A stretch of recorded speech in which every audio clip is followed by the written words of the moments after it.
En la región de Moriach, en una de sus colinas, año 2090 a.C., fue ofrecido por Abraham su hijo Isaac, pero en su lugar fue provisto por el cielo un cordero. 1100 años después, año 950 a.C., sobre de esa misma colina se construyó el templo de Israel. Y era allí en donde después del sacrificio de los corderos, la gloria de Jehová tocaba la tierra. Por ello, tenemos que decir que Moriach es más que un monte.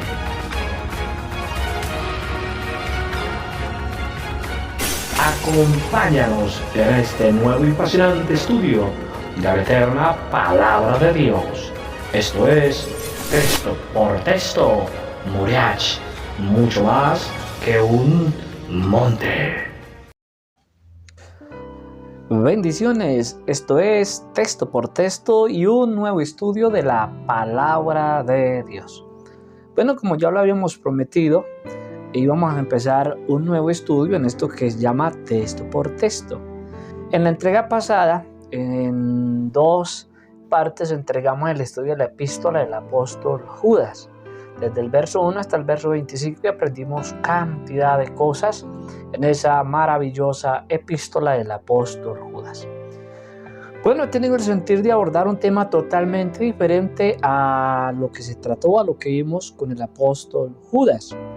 Quiero tratar un tema que he titulado Moriach, más que un monte.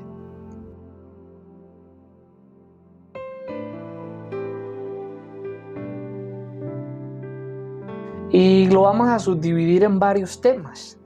Intentaremos sacarle el mayor provecho a este tema tan fascinante en la palabra de Dios. ¿De qué se trata Moriach? Bueno, al transcurso del estudio lo iremos viendo, lo iremos comprendiendo y dejaremos esa enseñanza en nuestros corazones. Bueno, empecemos con esto que se llama Texto por Texto. El primer tema de esta serie lo llamaremos Casa de Oración. Génesis capítulo 22, verso 2 dice la palabra de Dios. Y dijo, toma ahora tu hijo, tu único Isaac, a quien amas, y vete a tierra de Moriach, y ofrécelo allí en holocausto sobre uno de los montes que yo te diré. En el año 2090 a.C., del mismo cielo se envió un mensaje a un señor llamado Abraham. Y Abraham, que aparece por allá en Génesis capítulo 12. Era algo así como una invitación a dejar todo lo que conocía, su entorno, lo que lo rodeaba. La invitación decía así. Leo en la Biblia Reina Valera del 60, Génesis capítulo 12, verso 1. Pero Jehová había dicho a Abraham, vete de tu tierra y de tu parentela, de la casa de tu padre, a la tierra que te mostraré. Esto sucedió al norte de Israel en las tierras de Harán. Siendo así, el mensaje lo recibió un arameo, invitación que fue aceptada. Para cuando llegamos a Génesis capítulo 22, han pasado un promedio de 40 años, algo así más o menos.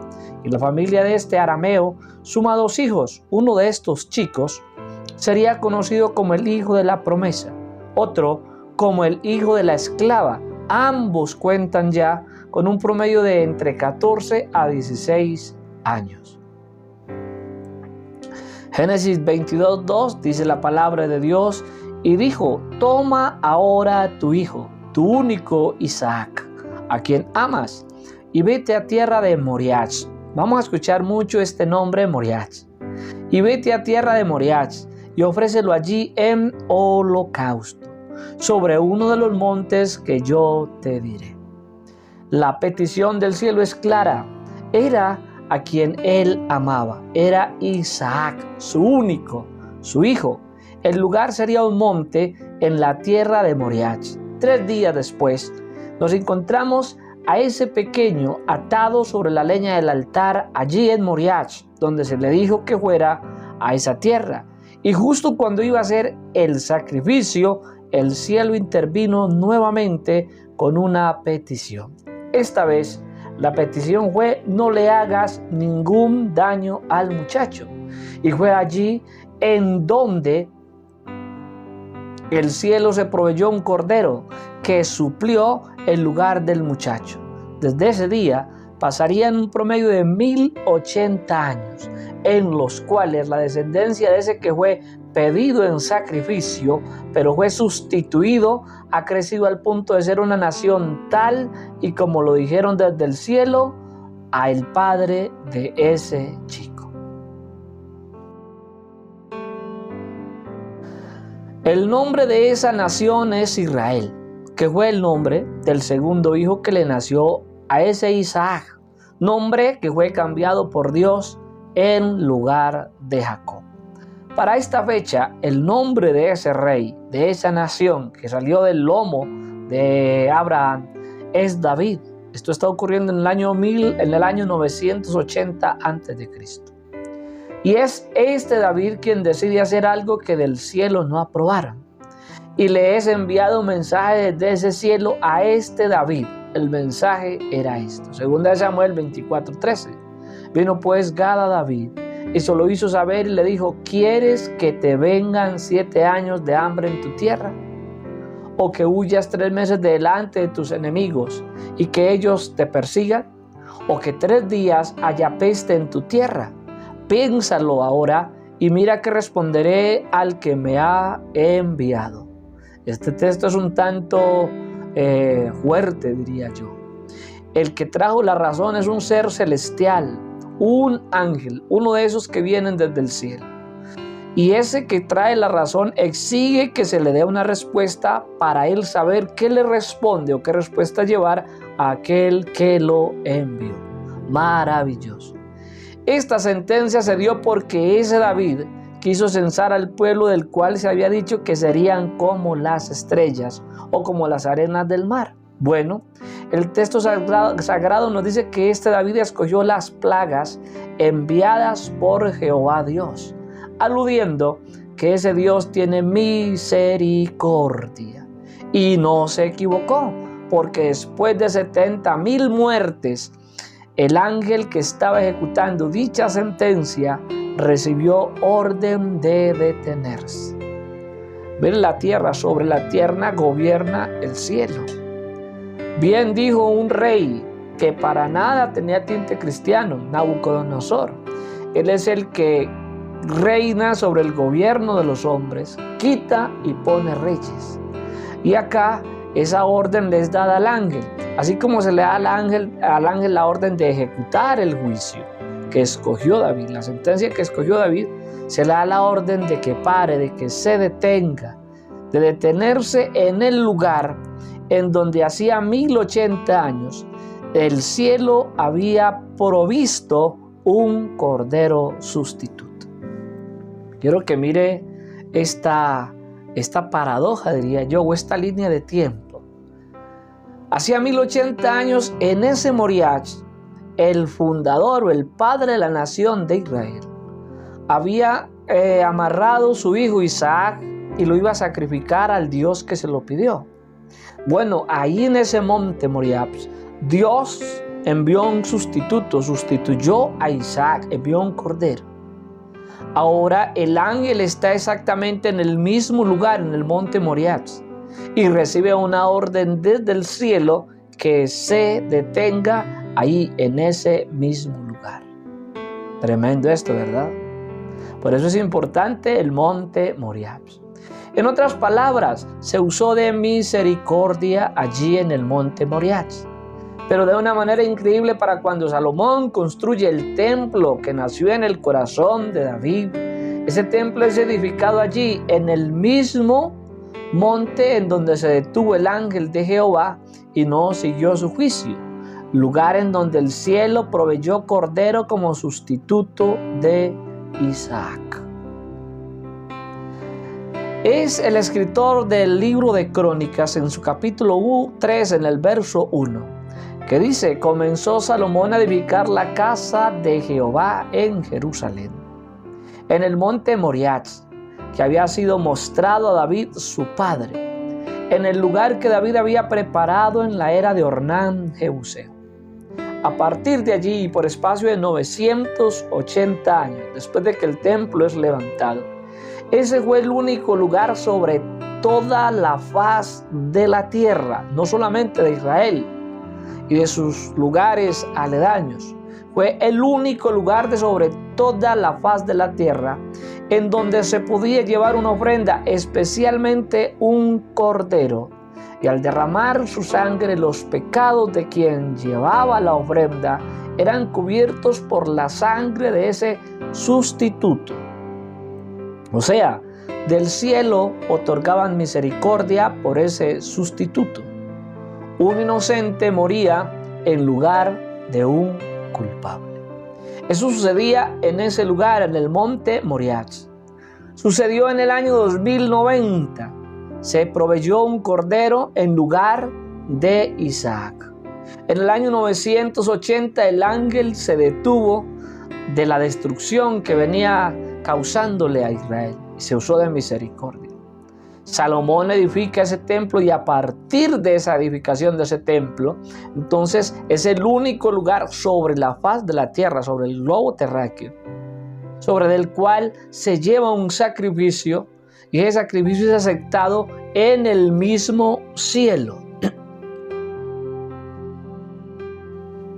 Y esa sangre cubría el pecado de aquel que ofrecía dicho sacrificio. Eso solo pasaba en ese lugar. Pero Moriah no era solo un lugar en donde se perdonaba el pecado de aquel pueblo. Oh, no.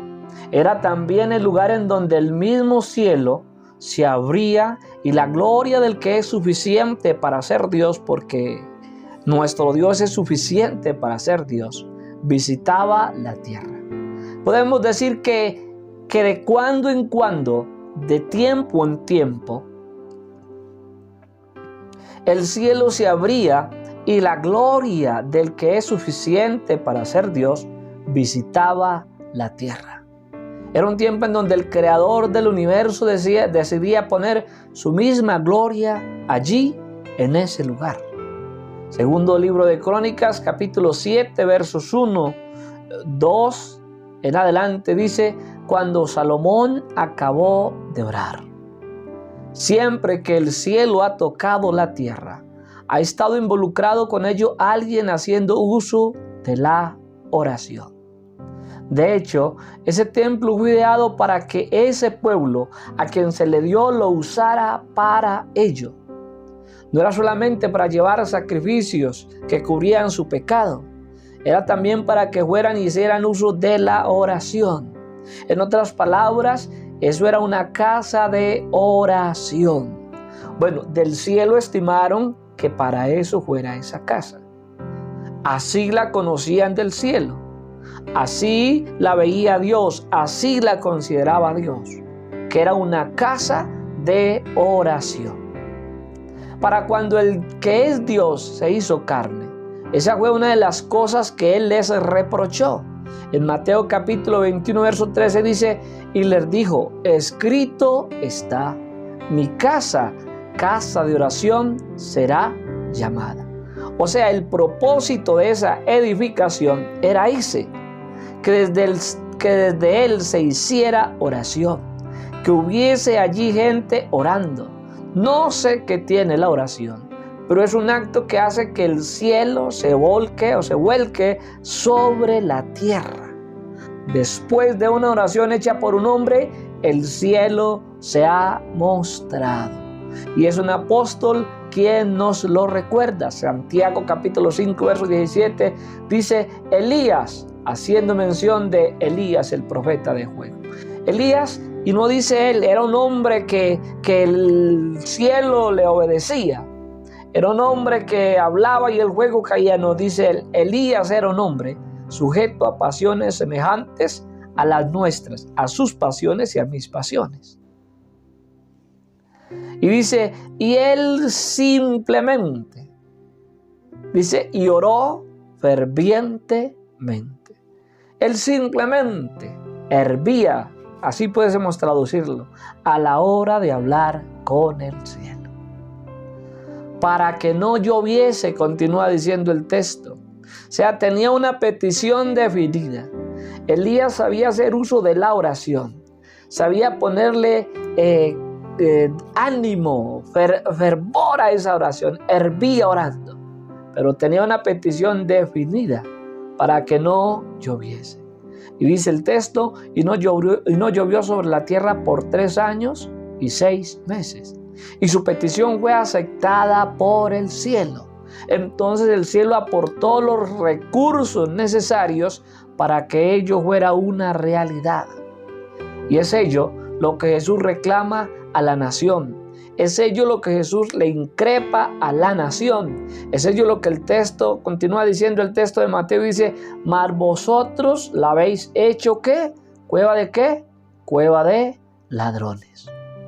Mateo 21:13 es donde estamos leyendo. Y les dijo, escrito está, mi casa, casa de oración, ¿será qué? Será llamada casa de oración.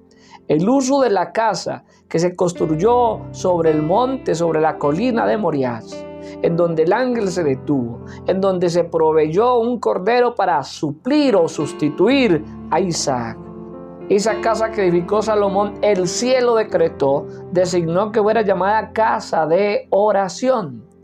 Pero cuando el Dios hecho carne, porque Jesús es la manifestación de Dios, no que lo diga yo, lo dice la Biblia, lo dice un apóstol con unas tarjetas de presentación como el apóstol Pablo, le escribió a los Romanos capítulo 9, verso 5, uno de tantos textos. Dice de quienes son los patriarcas, de quienes son la adopción, la promulgación, la ley, de los cuales según la carne vino, ¿quién? Vino Cristo. Y dice él, el cual es Dios por sobre todas las cosas. Es uno de tantos textos que escribió este señor. Ese Dios que estimó que esa casa sería llamada casa de oración, les dice que ellos la habían hecho una cueva de ladrones. Pero no era solo que habían hecho de ese templo un sitio para negociar lo del cielo, ya que le pusieron precio a las ofrendas a tal punto que solo servían las palomas que eran vendidas en el templo, llegando a tener incluso un denario del templo, el cual por supuesto tenía un valor más alto al denario común. Algo así como un sistema de cambio de divisas, algo así, con el cual los únicos favorecidos eran los clanes sacerdotales, los cuales a través de los años, un promedio de 1500 años para la fecha, para cuando Jesús entra a ese templo, que estuvo en sus manos el servicio ministerial del templo. El primer sacerdote, la Biblia enseña que fue Aarón. Y luego el sacerdocio fue dado a perpetuidad a la descendencia de Aarón, a los hijos de Aarón, los hijos de los hijos, y así sucesivamente a perpetuidad se les dio ese ministerio sacerdotal. Para cuando Jesús entra a ese templo, hacía 1500 años, el servicio ministerial estaba en poder de los descendientes de Aarón. Pero Jesús los denuncia. Jesús clama contra ellos. Jesús dice que ellos lo habían vuelto una cueva de ladrones. Y estamos viendo algunas cositas que ellos habían hecho. Pero tal vez el robo más infame del cual el Dios hecho carne los acusó fue ese, el de la oración. Le robaron al pueblo el privilegio de que sus oraciones fueran hechas en dicha casa y que sucediera justo lo que pasó en respuesta a la primera oración que se hiciera en esa casa o templo que fue este. O sea, los sacerdotes no solamente establecieron un negocio lucrativo económicamente para ellos. Ellos vendían corderos, vendían palomas, ellos vendían cantidad de cosas que eran necesarias para presentar ofrenda. Ellos vendían aves y aparte de eso se inventaron un sistema de divisas, un denario del templo que tenía que ser adquirido por aquel que quería dar algo en el templo, donarlo en el templo. Y por supuesto era más caro. Se volvieron comerciantes de la fe, se degeneraron, perdieron el rumbo, denigraron lo que Dios les dio, lo tuvieron en poco y solamente se lucraron o negociaron con esto. El día que fue inaugurada esa casa, el que la hizo, Salomón, hizo una oración. Se encuentra allá en Crónicas, capítulo 6 y capítulo 7, segundo libro de Crónicas. Y la Biblia dice de la siguiente manera, que al finalizar esa oración, descendió fuego de los cielos. Después de hacer esa oración, sobre esa casa descendió fuego de los cielos. Impresionante, ¿verdad? ¿Y saben dónde dice la Biblia que hay dicho elemento en los cielos? En Ezequiel capítulo 28, verso 14 dice: tú, querubín grande, protector, yo te puse en el santo monte de Dios. Allí estuviste en medio de las piedras de fuego, te paseabas. Ese fuego que salió de allí, y cada que sale, o ese fuego que cayó allá sobre esos holocaustos que ofreció Salomón, el que construyó esa casa de oración, salió de allá, de las piedras del fuego, de arriba del mismo cielo. Y cada que sale ese fuego en respuesta a una oración, sale de allí. El propósito de ese fuego es causar un incendio de proporciones cósmicas. Y si no me crees, solo basta llevarte a recordar el capítulo 3 de Daniel. Unos chicos, un horno de fuego calentado 7 veces más. Pero la sorpresa más grande fue que las llamas del horno no pudieron con el fuego que había dentro de esos muchachos. ¿Y de dónde lo sacaron? Bueno, de allá, del monte de Dios, de medio de las piedras del fuego, a través de la oración. Sin esta nunca habrá fuego del cielo sobre la tierra. Oh, pero cuando hay oración, solamente escuche: y consumió el holocausto y las víctimas. Eso pasó allá en la inauguración de ese templo, en esa primera oración que se hizo en esa casa de oración designada por el cielo. Pero aquí una vez más lo increíble no es solo lo que el fuego del cielo hace sobre las víctimas del holocausto, sino lo que el fuego anuncia, ya que esa muestra visible es el pregonero de algo más superior que ese fuego. Ese algo es: y la gloria de Jehová llenó la casa. Algo más glorioso viene detrás de ese fuego, o venía detrás de ese fuego. Ese algo más glorioso era la gloria de Jehová que llenaba la casa. El fuego devora el holocausto y las víctimas, pero la gloria de Jehová llena toda la casa. El fuego es puesto sobre de un lugar en específico, pero esa gloria es derramada sobre toda la casa, a tal punto que solo escuche, y no podían entrar los sacerdotes en la casa de Jehová, porque la gloria de Jehová había llenado la casa. Gloria a Dios. Eso era lo que sucedía sobre ese monte, sobre Moriah.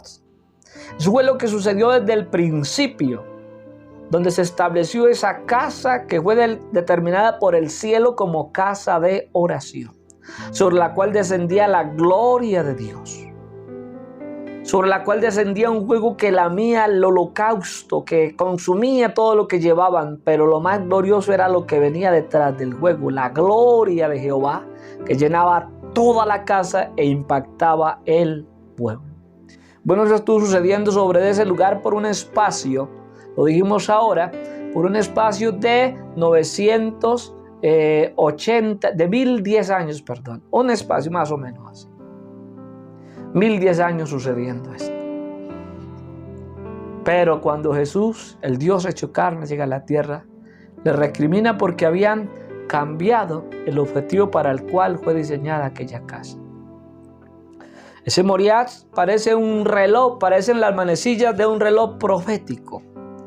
¿Por qué? Porque ese Moriah nos va a mostrar en qué tiempo profético estamos.